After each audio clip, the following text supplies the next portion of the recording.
Yurdumyzda giňden belän ýan şany sene. Bir taraplamynyň şany 30 ýyllyk toý münasibetli. Hemde halkara parahaçlyk we anaşmak forumynyň öňü sirasynda paýtatymyzda taryhy waka. Bir taraplyň 30 ýyllyk binasynyň açylyş dawrasy boldy. Bu öl başly bina ýurdumynyň Birleşen Milletler Guramasy tarapyndan ikrar edilen hemişelik bir taraplyk ýöreglerine esaslanýan oňyn daşary syýasatynyň aýdyň nyşany urly. Desanyň betegülüň we ýygydaly dialogyň nyşany hukmunda tegelek daşky binagaly keşfi halkany emele getirýän baýdak tutunlary bilen faýdalaşyp goşýar. Bir taraplyk binasynyň bedegine Birleşen Milletler Guramasynyň baýdagynyň we nyşanynyň renkleri ak we gök renkler agdykly edýär. Açylyş dawrasyna ilki bilen çykyş etmek üçin Türkmenistanyň mejlisiniň başlygyna söz berildi.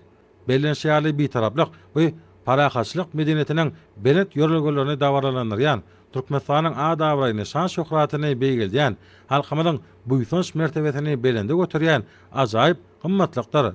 Bugün garaşsyz hemişelik bir tarap ýurdumyzda Türkmenistanyň döwlet baýdagy bilen bir hatarda Birleşen Milletler Guramasynyň baýdagynyň 192 döwletiň baýdaklary bilen bilelikde parlamagy, halkara giňişligine hoşnetli dostlugyna gatnaşyklaryny ösdürmekde, parahaçlygy hemde anaşmagy pogtalandyrmakda ýurdumyzyň hemişelik bir taraplyk derejesini hasa dawarlananlar ýa-da mejlisiň başlygyna atady we hemmeleri bu şany waka bilen ýene derwede gutlady.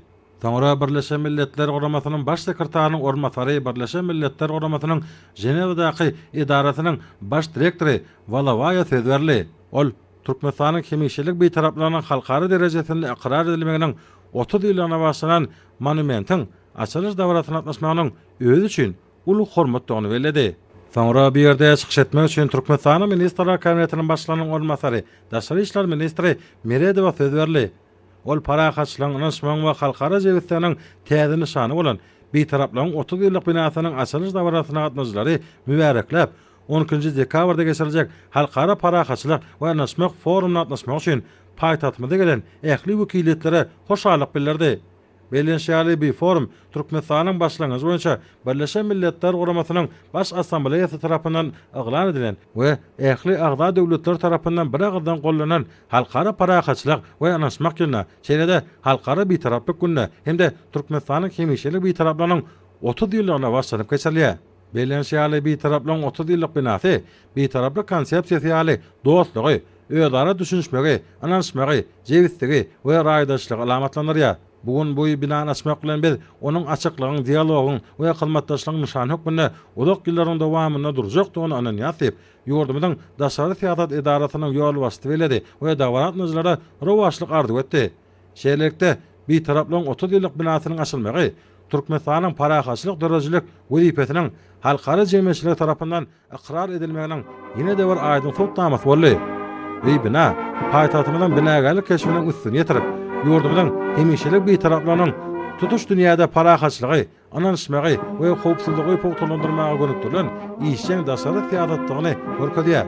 Türkmenistanyň halkara giňişligine giň gollagy eýe bolýan parahaçlyk feýjilikli daşary syýasaty hemişelik bir taraplyk hukuk derejesine esaslanýar. Bu öl başly doktrina parahaçlykly ýaşamak sebitde howpsuzlygy we durnukly ötüçi öpün etmek üçin binýat bolup 30 ýylyň dowamyna Türkmenistany ygtybaly hyrmatlaş hemde işçiň agda hukmuna çykyş etmäge mümkinçilik berýän netijeli gurallygyny suwd etdi. Halkara jemgyýetçiligi onuň tutuş sebiti üçin ähmiýetini ikrar etmek bilen bu hukuk ýagdaýyny bir näçe gezek tasdiqlady.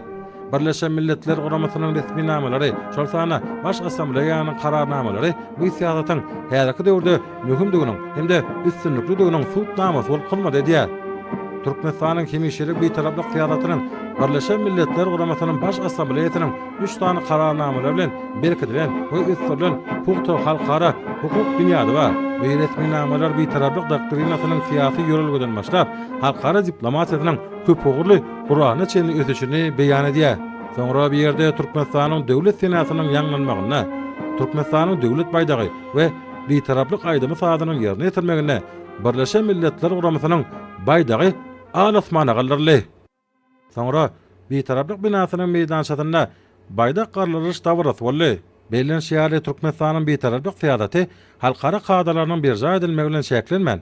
Bu doktrinany parahaçlygyň we howpsuzlygyň köp ogurly gural hukmunda ilerletmäge gönükdirilendir. Ýurdumynyň başlangyjy boýunça 2017-nji ýylda Birleşen Milletler Guramasynyň baş assambleýasy 12-nji dekabry halkary bitaraplyk günü diýip oglan etdi. 2025-nji ýyl bolsa Türkmenistanyň başlangyjy boýunça halkary parahaçylyk we anaşmak ýyly diýilip oglan edildi. Ondan başga Birleşen Milletler Guramasynyň çäklerini parahaçylygyň, howpsuzlygyň we durnukly üçin bähbidine bitaraplygyň dostlary topary döredildi.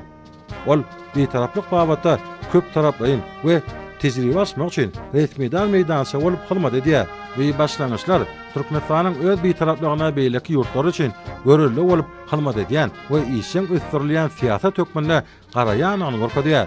Ýurdumyz dünýä giňişliginde parahaçylyk dörejilik ulgamyna gazanan tejribesini işen ilerletmek bilen bu ugurda öz üstüne alan halkara borçnamalaryny üstünlikli durmuşa geçirýär. Bu ýerde de Türkmenistanyň döwlet senatynyň ýanglanmagyna, Türkmenistanyň döwlet baýdagy we bitaraplyk aýdama sahatynyň ýerine ýetirmegine Birleşen Milletler Guramasynyň baýdagy dawraly ýagdaýda belendägillerli. Parahaçylyk we açyklyň müşan hökmünde belende uzayan bitaraplyk binasy Türkmenistanyň öz üýtgüsi ýörelgelerini bir ygranlygyny dünýä äşkär edýär. Ýokary halkara jemgyýetçiliginiň gatnaşmagyna milli jebitdigi we garaşdyrlygy alamatlanýan döwlet tugumynyň hem-de Birleşen Milletler Guramasynyň baýdagynyň garlanmagy ýurdumyň bitaraplyk hukuk derejesiniň ähkamyny käsete eýdiginiň aýdyn beýany boldy. Türkmenistanyň hemişelik bitaraplyk ýörelgelerini esaslanýan parahaçylyk tüýjülükleri daşary fiýataty halkara jemgyýetçiler bilen gatnaşykly we netijeli gatnaşyklар üçin bir bünyat bolup kalmady diýär. Bu hukuk derejesi ýurdumyda tebitde köp taraplyň dialogy üçin amatly gurşawy döretmäge mümkinçilik berýär. Türkmenistan Birleşen Milletler Guramasynyň çäklerine parahaçylygy, anaşmagy we durnukly ötüji hukuklanyrmaga gönüktirilen başlangyçlary iýigdeli öňe sürýär.